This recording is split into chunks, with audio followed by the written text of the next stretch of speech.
सावित्री ने कहा, लेकिन बंदनी के जिस्म में तो जहर नहीं है। वो तो ठीक है भाभी, सिख डॉक्टर बोला, लेकिन हमें पूरा चेकअप करना होगा और अगर शाम का जहर खून से खारिज भी कर दिया गया है तब भी हमें बच्ची का ट्रीटमेंट करना होगा। बंदनी कहने लगी, अंकल मैं तो बिल्कुल ठीक हूँ, दर्द भी नहीं हो रहा। फिर भी बेटी, तुम डॉक्टर साहब के साथ अस्पताल चली जाओ, बंदनी के बाप ने कहा। बंदनी कंधे उचकाकर बोली, ओके डैडी। विंग कमांडर खुद अपनी बच्ची को एम्बुलेंस में साथ लेकर एयरफोर्स के अस्पताल की तरफ रवाना हो गया। सावित्री तो आगे बिछी जा रही थी। वो बार बार कह रही थी, मैं अगर वहां ना होता तो इसकी बच्ची को कोई नहीं बचा सकता था।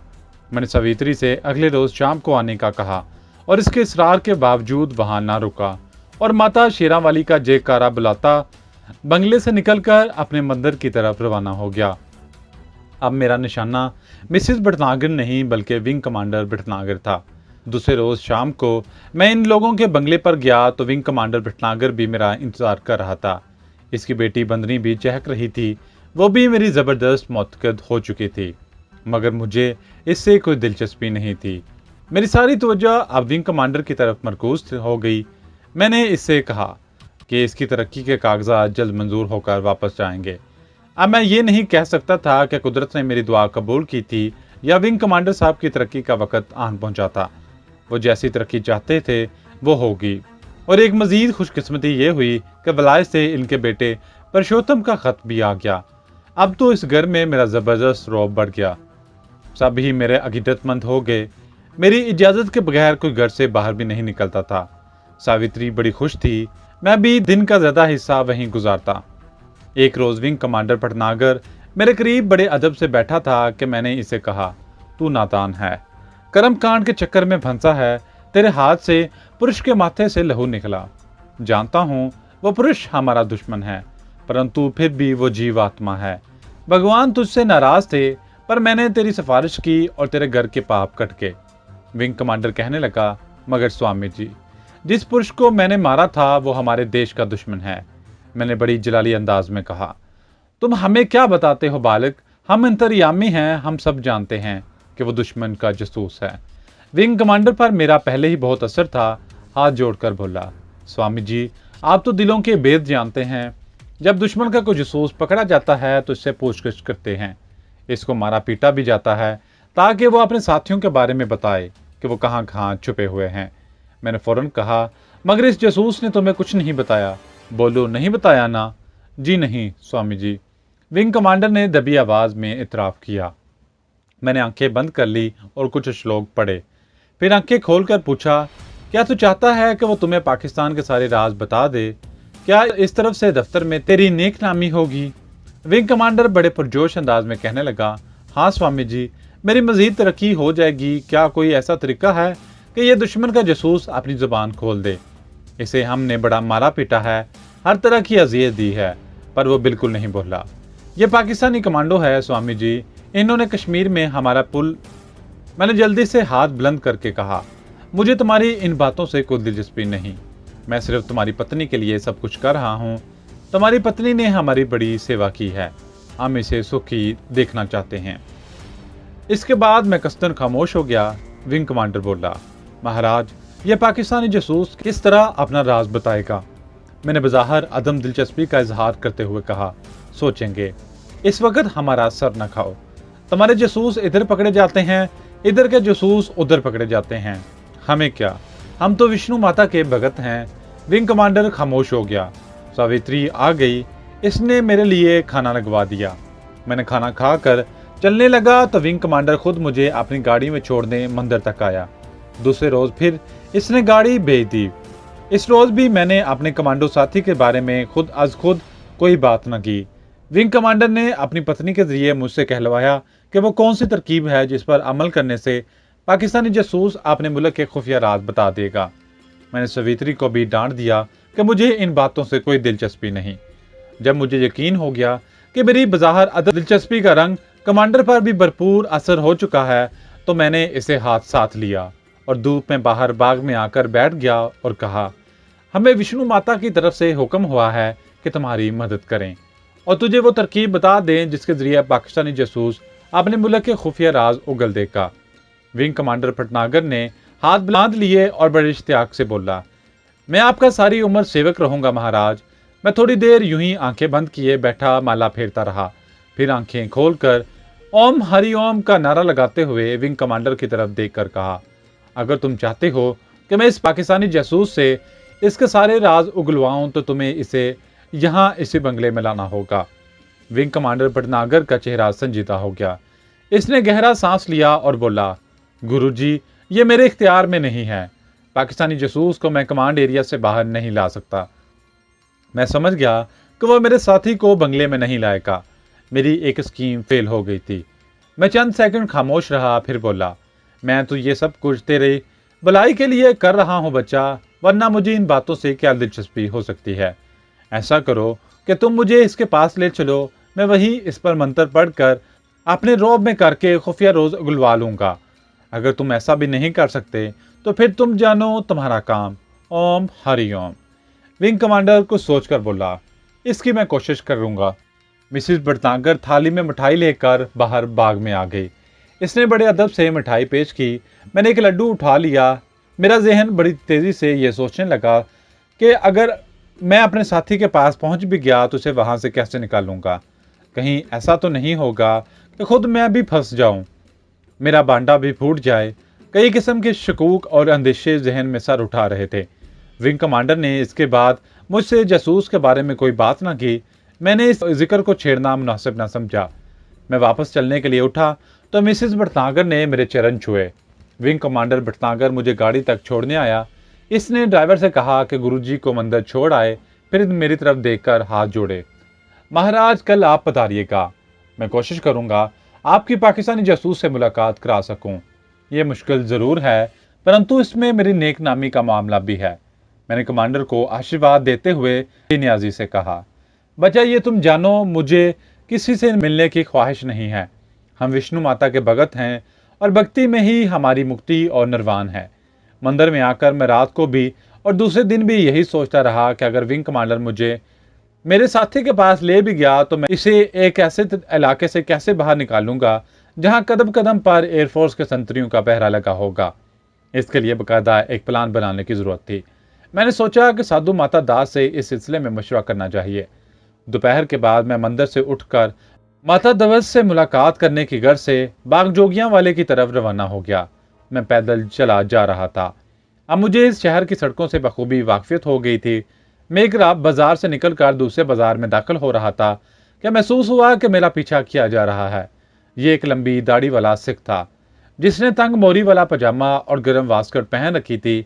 इसके कंधे से एक थैला लटका था। इस सिख को मैंने मंदिर से निकलते वक्त भी देखा था, लेकिन मैंने कोई ख्याल ना किया। अब इसे कुछ फासले पर अपने पीछे पीछे आते और अपने साथ ही एक बाजार से निकलकर दूसरे बाजार में दाखिल होते देखा तो मैं चौकस हो गया। ये शख्स मेरा ताकुब कर रहा था। यकीनन इंडियन इंटेलिजेंस का आदमी था। मैं मुहतात हो गया। इस वक्त तक मैं बाग जोगियां वाले के गेट पर पहुंच चुका था। ये देखकर मेरे हवास गुम हो गए कि साधु की झोंपड़ी मस्मार हो गई थी और सिपाही वहां खड़े अपनी निगरानी में साधु की एक एक शय की तलाशी ले रहे थे। माता दास या तो गिरफ्तार कर लिया गया था या फरार हो चुका था।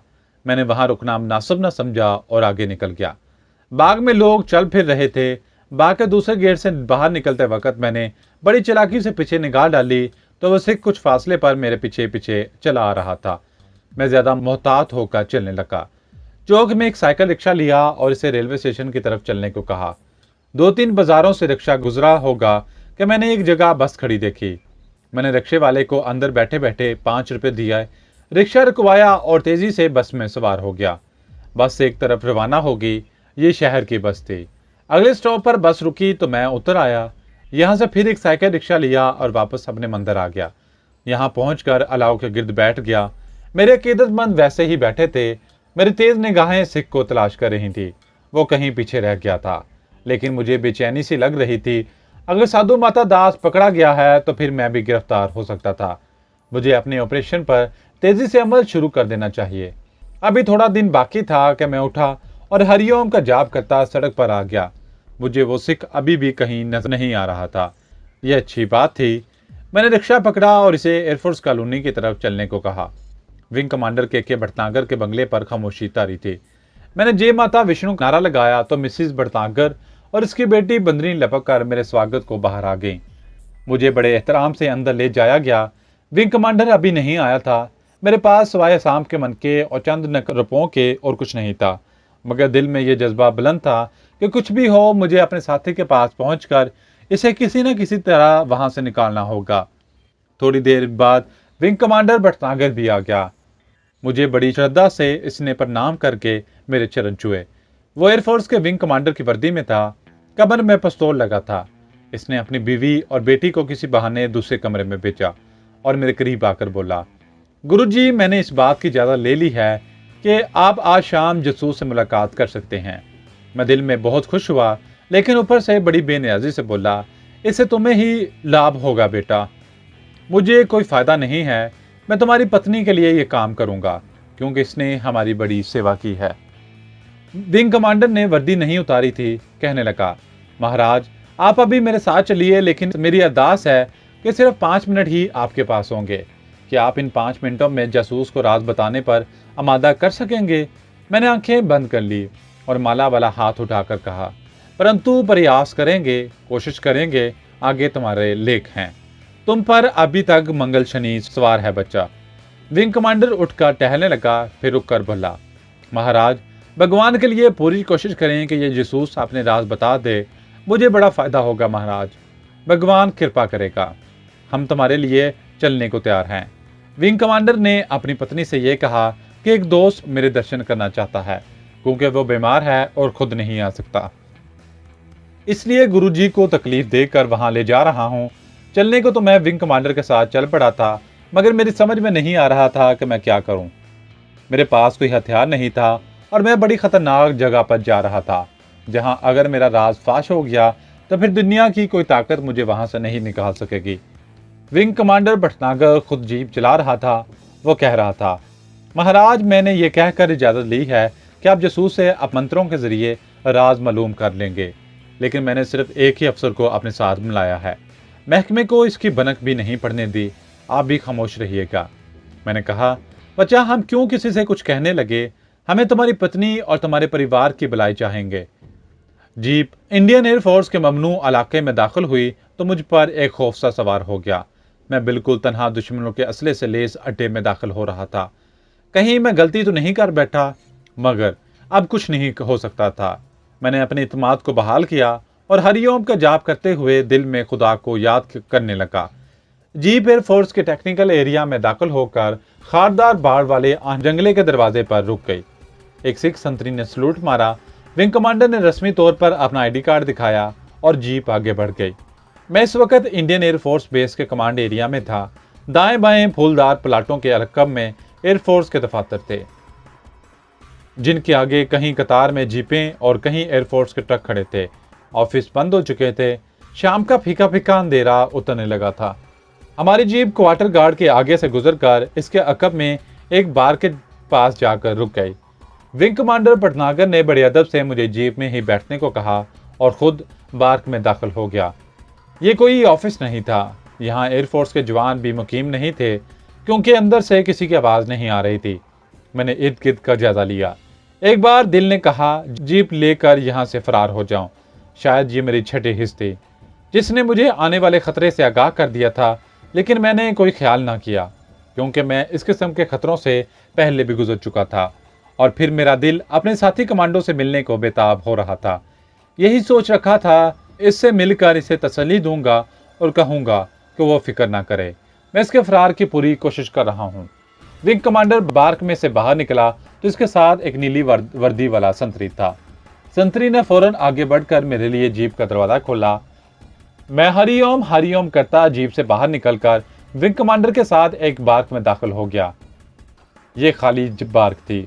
छत पर बीच में एक बल्ब जल रहा था। आगे एक दफ्तर का कमरा आ गया जिसमें 2-4 कुर्सियां और एक गर्दालूद मेज पड़ी थी। विंग कमांडर ने संतरी को बाहर ही छोड़ दिया। इसने खुद जल्दी से रुमाल निकालकर कुर्सी पर पड़ी गर्द साफ की और बड़ी आजी से कहा, महाराज आप यहाँ विश्राम करें, मैं अभी आकर आपको साथ लिए चलता हूँ। वो दफ्तर का दरवाजा खोलकर दूसरी तरफ निकल गया। खुदा जाने क्या बात थी कि एक बार फिर मेरे दिल ने कहा, यहाँ से भाग चलो। मैंने इस अहमकाना ख्याल को पीछे हटा दिया और दफ्तर का जायजा लेने लगा। यह एक वीरान सा कमरा था, लगता था कि किसी इस्तेमाल में नहीं लाया गया। मेरे दिल की धड़कन थोड़ी सी तेज हो रही थी। ये बात मेरी समझ में नहीं आ रही थी, ऐसा पहले कभी नहीं हुआ था। विंग कमांडर को कोई 5 मिनट के बाद आ गया और अदब से बोला, चलिए महाराज। दफ्तर की दूसरी तरफ एक जीना नीचे जाता था। मालूम हुआ कि नीचे कोई तहखाना है। जीने के आगे एक लोहे का दरवाजा था, जहां 2 संतरी हल्की स्टीन गन लिए पहरा दे रहे थे। विंग कमांडर को देखते ही इन्होंने सल्यूट करते हुए थोड़ा सा दरवाजा खोल दिया। विंग कमांडर भटनागर ने बड़े नरम आवाज में मुझे कहा, महाराज आपके पास ज्यादा समय नहीं है, कोशिश करें कि यह जासूस। मैंने विंग कमांडर की बात काट कर कहा, चिंता ना करो बच्चा, आराम भली करेगा। मैं तय खाने वाली कोठरी में दाखिल हो गया। विंग कमांडर मेरे साथ था। कमरा तंग था। छत से रस्सी के साथ एक धीमा बल्ब लटक रहा था। फर्श पर गंदा कंबल बिछा था, जिस पर एक इंसान इस हालत में पड़ा था कि इसने अपना सर अपने घुटनों में दे रखा था और इसका लिबास चीथड़ बन चुका था। सर के बाल झाड़ बन गए थे। मैं भला इसे कैसे नहीं पहचान सकता था। यह मेरा साथी कमांडो नंबर 9 था। मैंने विंग कमांडर की तरफ देखकर कहा, बच्चा अब तुम जाओ, 5 मिनट बाद आ जाना, सब ठीक हो जाएगा। मैं कमांडो साथी के सामने कंबल पर बैठ गया और ऊंची आवाज में श्लोक पढ़ने शुरू कर दिए। विंग कमांडर दरवाजा बंद करके चला गया। मेरे साथी ने अभी तक अपना सर ऊपर नहीं उठाया था। मैंने देखा कि इसके कान के पास खून की लकीर जमी हुई थी। जब मैं और वो कमरे में अकेले रह गए तो मैंने अपना हाथ कमांडो नंबर 9 के कंधे पर रख दिया। इसने सर उठाया। ये मेरा साथी कमांडो नंबर 9 था, मगर इसकी दाढ़ी बेतहाशा बढ़ गई थी और अज़ियतें और कोबतें सह सह कर इसका चेहरा मुर्दे के चेहरे जैसा हो रहा था। मुझे इस बात का एहसास था कि हो सकता है यहाँ खुफिया तौर पर हमारी गुफ्तगू सुनने के लिए माइक्रोफोन लगा दिए गए हों। यह भी हो सकता था कि किसी सुराग से खुफिया तौर पर हमें देखा जा रहा हो। चनाचा में बेहद मोहतात हो था। मैंने आहिस्ता से कहा, सब ठीक हो जाएगा बच्चा। ये वैसे भी ज़ौमैनी जुमला था। मेरे साथी कमांडो ने मुझे पहचान लिया, लेकिन मैंने आंखों से इशारा किया कि खबरदार, जबान से कुछ ना बोलना, खामोश रहो। आंखों के डेले दाएं बाएं घुमाकर इशारा किया कि हो सकता है हमारी गुफ्तगू सुनी जा रही हो। फिर ऊंची आवाज में कहा, बच्चा तू क्यों अपनी जान पर जुल्म कर रहा है? क्यों नहीं बता देता कि तेरे साथी कहाँ हैं और तेरे दिल में कौन से राज हैं? मेरे साथी कमांडो ने भी मौके की नज़ाकत के पेश नज़र अदाकारी करते हुए कमजोर मगर पुरएतमाद आवाज में कहा, मर जाऊंगा, जबान नहीं खोलूंगा। मैं श्लोक पढ़ने लगा। श्लोक पढ़ते पढ़ते मैंने सरगोशी में कहा, मैं तुम्हें यहां से निकालने की जतन कर रहा हूं, घबराना नहीं। फिर साथ ही बुलंद आवाज में कहा, बच्चा थोड़ी देर बाद तू सो जाएगा, फिर मैं तुमसे जो पूछूंगा तुम सच सच बता दोगे। मैं ऊंची आवाज में श्लोक पढ़े जा रहा था। मेरा साथी कमांडो खामोश नजरों से मुझे तक रहा था। मुझे अपने करीब और विंग कमांडर के एतमाद में देखकर इसे काफी हौसला हुआ था। इस इत्मीनान का तासुर इसके चेहरे पर भी था। मैंने श्लोकों का जाप तेज कर दिया और फिर बीच में एक पल के लिए खामोश हुआ और नहायत धीमी आवाज में अब साथी कमांडो के कान के करीब मुंह ले जाकर यूं ज़ाहिर करते हुए कि जैसे मैं किसी मंत्र का अमल कर रहा हूं, कहा, अब तुम्हें ये लोग टॉर्चर नहीं करेंगे। मैं कल या परसों फिर आऊंगा कोई प्लान बनाकर। मुझे अपने पीछे दरवाजा खुलने की आवाज सुनाई दी। मैंने तेजी से मुंह पीछे हटा लिया और बुलंद आवाज में कहा, अब सच सच बता, तुझे किसने भेजा है और तेरे साथी कहाँ हैं? पीछे से विंग कमांडर पटनागर की आवाज आई, महाराज अब आप तकलीफ ना करें, हमें पता चल गया है कि इसके साथी जम्मू में कहाँ कहाँ हैं। मैंने चौंक कर पीछे देखा। मेरा जिस्म बर्फ की तरह एकदम से ठंडा हो गया। मेरे पीछे विंग कमांडर पटनागर के दाएं बाएं 2 संतरी मुझ पर स्टीन गन ताने खड़े थे। विंग कमांडर के हाथ में सफेद नायलॉन की रस्सी थी। मुझे ये समझने में जरा भी देर ना लगी कि मेरा बांडा फूट गया है। फिर भी मैंने बड़ी डटाई और एतमाद से गर्ज कर कहा, क्या बात है बच्चा? विंग कमांडर ने अपने साथी के हाथ से स्टीन गन खुद थाम ली और रस्सी इसे देकर कहा, इस नंबर 2 पाकिस्तानी जासूस की मुश्कें कस दो। मैंने फिर एक हल्ला बोला और कहा, मूर्ख तू भूल रहा है, तुझे किसी ने गलत इत्तला कर दी है। मैं विष्णु माता का भगत हूँ। विंग कमांडर भटनागर ने मेरे दाएं बाएं गाल पर इतने जोर से थप्पड़ मारा कि मैं चिकरा कर एक तरफ गिर पड़ा। तेरा पाखंड खत्म हो गया। तेरे साथी भाग जोगियों वाला पाकिस्तानी जासूस ने सब कुछ बता दिया है। बाकी हम तुझसे पूछ लेंगे, हमें पूछना आता है। इस अरसे में मेरे बाजू रस्सी से पीठ पीछे बांध दिए गए थे। मेरा साथी कमांडर नंबर 9 भी हक्का बक्का होकर रह गया था। विंग कमांडर भटनागर ने स्टेन गन की नाली मेरी गर्दन से लगा दी। बाहर चलो भगत जी, तुझे विष्णु माता के दर्शन करवाते हैं। मैं यूं जीना चढ़ने लगा कि रस्सी का सिरा एक संतरी ने पकड़ रखा था और 2 स्टेन गनों का रुख मेरी तरफ था। बार के गिर्द आलूद दफ्तर में आया तो मेरा दिल धक से रह गया। यहाँ वही इंडियन इंटेलिजेंस का सिख बैठा था जिसने दिन भर मेरा ताक़ुब किया था। अब सारा मामला मेरे सामने खुल गया। विंग कमांडर भटनागर ने इस सिख सीआईडी वाले से कहा, सरदार जी तुम अब जाओ, आगे हम खुद संभाल लेंगे। मैं गर्द आलूद मेज के पास खड़ा था। विंग कमांडर भटनागर कुर्सी पर स्टेन गन का रुख मेरी तरफ किए बैठ गया। इसके चेहरे पर फातिहाना मुस्कुराहट थी। इसने एक संतरी से कहा, इसका डॉक्टरी मुआयना करो, ये पाकिस्तानी जब मुसलमान है। 2 सेकंड के अंदर अंदर मेरे डॉक्टरी मायने ने रही सही कसर भी पूरी कर दी और इस बात की तस्दीक हो गई कि मैं मुसलमान हूँ, हिंदू भगत नहीं हूँ। मैंने सर झुका लिया। विंग कमांडर कुर्सी से उठकर मेरे करीब आया और मुझे गिरेबान से पकड़कर झंझोड़ता हुआ बोला, बड़ा पखंड रचाया तूने, पर तुझे पता नहीं था कि ये जम्मू छावनी है और मैं के भटनागर हूँ। मुझसे आज तक दुश्मन का कोई एजेंट बचकर नहीं जा सका। अब मैं तुमसे वो बातें गिलवाऊंगा जो तुमने अपने साथी से पूछने का ढोंग रचाया था।